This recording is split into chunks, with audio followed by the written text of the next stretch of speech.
やりたいものはやりたい、欲しいものは欲しい、でしたね。実は大きな問題を起こしてるってことですね。これは契約違反じゃないですか。そうですね。皆さんこんにちは。今回の動画のテーマは18歳19歳は悪徳美容クリニックの格好のカモ。すごいテーマきましたね。18歳19歳はもう法律上成人ですからね。そうですね。これはもうかもられてるというのがもはや事例がたくさんありますけど、さっちゃんは18、19の時の判断能力ってどうでした？中学生高校生に近いぐらいのもう勢いだけでやりたいものはやりたい、欲しいものは欲しい、でしたね。そうですよね。僕も18歳19歳って言ったら後先考えずに洋服を山買いして初めて持ったクレジットカードで決済すると、こんなような学生でしたね。こういうことが時代変わってもきっと今起きてるわけで、それは今回美容クリニックにどんだけ影響があるのかっていうところも掘り下げて話していきましょう。視聴者さんがちょっとわからないかもしれないんで、僕はちょっと補足しておくと、成人の年齢が20歳から18歳に2022年から引き下がりました。それによって契約が18歳の成人でも単独でできる。だから今回の動画のテーマでもある美容クリニックでも大きな変化が起きてるっていう、こんな話なんです。わざと18歳19歳向けにいろいろとメニューを用意するところのクリニックもありますからね。ありますね。そもそも18歳19歳ってさっき僕たちの話もありましたけど、大きな買い物をやったことがない人が多いわけですよね。その初めての契約が美容クリニックで、かつめちゃめちゃ高額な金額をローン契約したりですね、そういう人結構多いんですよ。多いですね。やっぱり親の目がないってすごい自由な感じだったじゃないですか。大きな買い物をしがち、やった大人になったみたいな感じでやりがちですよね。今までだとね、18歳19歳は親の同意がないと美容クリニックでもいろいろできなかったんですけど、親に内緒でいろんなことができるっていうところが実は大きな問題を起こしてるってことですね。高卒の皆さんとかだったら、もう18歳から一人暮らししちゃうみたいなパターンとかも多いので、本当に親にバレずに、私も親に内緒でピアスも開けましたし、可愛いもんじゃないですか、そればっか。親に内緒でいろいろとね、18歳の時にしました。親で内緒にしてなんか大きい買い物とかしました？洋服以外に。洋服以外はあんまり記憶にないんですけど、親の仕送りを使い尽くして洋服を買ってたっていうのは結構ありますね。私も親の仕送りもう大体何万円って決まってたんです。ある日さっちゃんと先月これぐらい仕送りしたんだけどって見せられたのは29万だった18歳お金使っちゃうあるある。これは自分のクレジットカードを使おうと思って、使わないんじゃなくて作ろうと思ってやりましたね。内緒にする方向で動く。そうあの時の時代はもうとかも普通にカードを学生に作らせて、限界までアパレルで買い物してもなんかそのカードマックスなので使えたんですよね。何が流行ってました？当時は綺麗ファッションが流行っていて、スーツ上下10万とか、そういうのを買ってましたね。10万円のスーツ18歳で買ってましたか？結構多いんじゃないですかね、僕の前に世代の人はね。今起きている問題トラブルを調べてき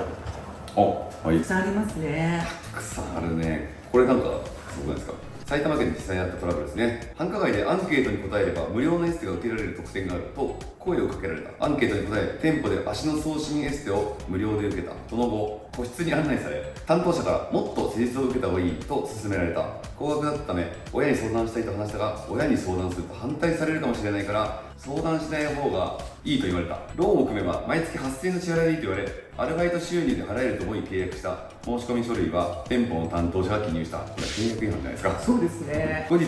親にその事実を知られてしまい、よく話し合ったところ、ローンに金利負担が生じることが分かった。金利負担が生じることが分かってなかったですね。この解約を希望している。契約金32万円。20歳の大学生ですね。これすごいですね。すごいですね。アンケートに答えたら無料で施術やってあげるよって言われて、さらに個室に通されて足の施術を勧められ、相手の担当者が契約書にサインして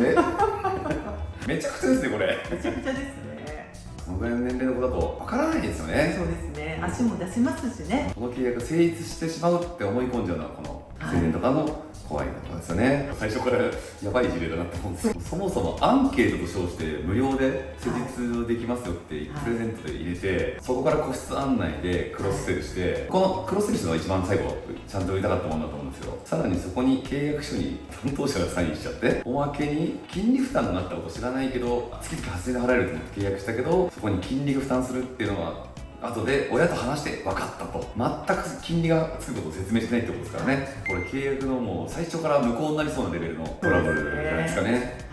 やっぱりこのアンケートと称してエステっていうのは最終的に32万の商品を売るためのキャッチ商法だね。私は広島出身なんですけどね、本通りっていう一番大きな繁華街、そこでキャッチに上手にどういう風にエステでやってんのかなと思って、うまく美容っぽくないようにキャッチに捕まってエステを見に行ったんですけど、そこでもううまく全部載せられて、足の送信と全身の送信まで全部進められて、契約はもちろんしなかったんですけど、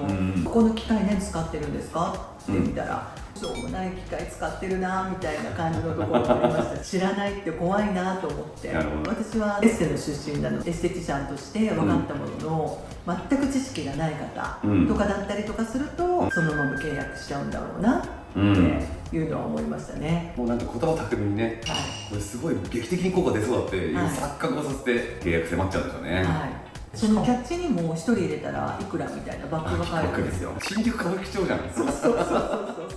そういうのもね、本当に一時期流行りましたね。金利を生じることすら分かってなかったっていうことは、まともにカウンセリングもやってない。カウンセリングの契約の説明をちゃんとしてないっていうことだよね。そうですね。このローンを組むっていう概念が多分なくて、ただの月々分割払いなんだろうなって、多分相続も知らなかったんですよね。そうですよね。とにかく月8000円ずつ払っていけばいいんだみたいな。もう分割に手数料がかかること自体を知らなかったみたいな感じですよね。もう携帯電話契約するのと同じレベルで考えてますね。そうですよね。でもね、ちゃんと親御さんが分かってよかったですよね。親に相談したからまだよかったですね。なんか18歳19歳とかを、上手に誘引しようっていうので、月々を安く見せて呼ぶっていうのは、これクリニック結構あると思ってて、ありますね。は完全にそれ意識してるなって思ってるんですよ。どう考えても20歳とか前後ぐらいの女の子がやりたそうなものが、もうそれだけで完全に仕上がりそうなインスタグラムが出てきて、これだけで私こういう風になれるんだ、可愛くなれるんだみたいな、20代しか関心ないものをそういう低い金額で出してるって、まさに契約誘引のための広告かなと思ってますね。最近で言えば熊取注射出してますね。完全にあれ何の効果もね全然ないですからね。何入れてるんですかね、注射。効果ないっていうその注射の中身は。中身はヒアルロン酸とか、現場では全然ね、内容も出てきてないみたいです。つまりあれですよね、熊取注射で集客して、もちろん違うものを提案するためにやってるっていうことですよね。18、19とかってさっき僕たちの話もあったけど、勢いよく契約しちゃったりするじゃないですか。高額なものを買いたい、やってみたいって思う頃なので、そこにうまくつけ込んでるっていうのがもう見え見えの事例だと思うんですよね。見え見えですね。それを食い物にして業界で2番目みたいな地位を作るっていうのは、悪徳クリニック以外何もでもないと思うんですけどね。判断能力弱いところにつけ込んで儲けていくっていうスタンスはやっぱ嫌ですよね。そうですね。判断能力がない人につけ込むっていうかですね、購買経験が少ないものを買うときはやっぱり間違いがちなんで、美容クリニックに限らないけど間違いがちなんで、初めての契約は特にね要注意っていう感じですね。やっぱりこういうトラブルから合わないために気をつけることみたいなのをお二人はどう考えますか？まず成人になりたての18、19ぐらいの子だったら何ですか、ありますか？私は18歳、19歳って美容のね、リテラシー自体にまだ欠けてるかなと思うので、美容クリニックが初めてですっていう方が多いと思うんですよね。なので美容クリニックになるだけ詳しいお友達とかに、先輩とかね、相談するっていうのがいいかなと思いますね。10代は結構あるあるだと思うんですけど、 SNS の情報をまんま信じちゃうっていう人結構いるんでね、インスタだけ見てこの先生すごいもう超名医なんだみたいな風なのはちょっと錯覚かもしれないなと思って、他のものを調べたり、お医者さんのその経歴を見たりとか、他の動画でも喋ってますけどね、医師年数を見るとか、そういうのでちゃんとその人が大丈夫なのかなって見た方がいいでしょうし、特に法人でもそのクリニックが結構カウンセリングで思いっきりぼったくってるよとか、そういうのを調べたりするとちょっと分かったりすると思うんで、そうですね。そういうのを見ておくのが大事なんじゃないかなと思いますね。あとは表に行かないこと。これはなんでです？カウンセラーが多いけど多いほど、カウンセラーに対してのね、数字を言われるっていうのがあるので、ぼったくりトークが綺麗にマニュアルになってるっていうのがあるので、あんまり行かない方がいいかなというふうに思ったりします。めっちゃ売るトークが大手ほど整ってますからね、はい、18、19の子の親ももしかしたらこの動画見てると思うんで、親向けになんか気をつけた方がいいみたいなことなんかありますかね。もともと自分のね顔にコンプレックスがあったり体にコンプレックスがあったりとかする、相談できる環境をやっぱりちゃんと人間関係で作っておく。お子さんとですね。そうですね。ある程度18歳19歳ってなったら親御さんは40代ぐらいっていうことですよね。なので自分が美容医療にちょっと行くっていう風になったら、ついていく。同席いいですよね。クリニック割とその親子でね、カウンセリング、子供のカウンセリングに親がついてくるとかってありますもんね。子供がちょっと美容好きな娘さんとか持ってる親御さんは一緒に行こうかとか、なんかそういうのね、家庭でされていいんじゃないですかね。判断能力が18、19まだないと思うので、言葉巧みに誘引されないようにするといいんじゃないかなと思いますね。そもそもなんですけど、18、19とか、要は大学生くらいの年齢の子たちって信用額ないから契約できなくないですか？高額契約みたいなのは。これできるんですよね。できますね。大体学生とかショッピング枠が10万円とか、低い金額だと思うんですけど、医療ローンっていうのはクリニックには別にあって、これはショッピングの枠とはまた別枠でローンが組めるんだよね。エステにはこの医療ローンみたいなローンがないケースもあるけど、クリニックはほぼローンを絶対やってるので、どっちかっていうとクリニックの方が大きな金額が18、19歳でも組める。なので被害に遭う額も多分クリニックの方が大きい。これは間違いないと思いますね。300万とかでも全然投資しちゃいますよ。恐ろしい。金利が乗ったら400万台払うってこと、84回で割ったとしてもすぐに5万とかあったね。18歳から払ったとしてもね、25歳には終わりますからねなんつってまだ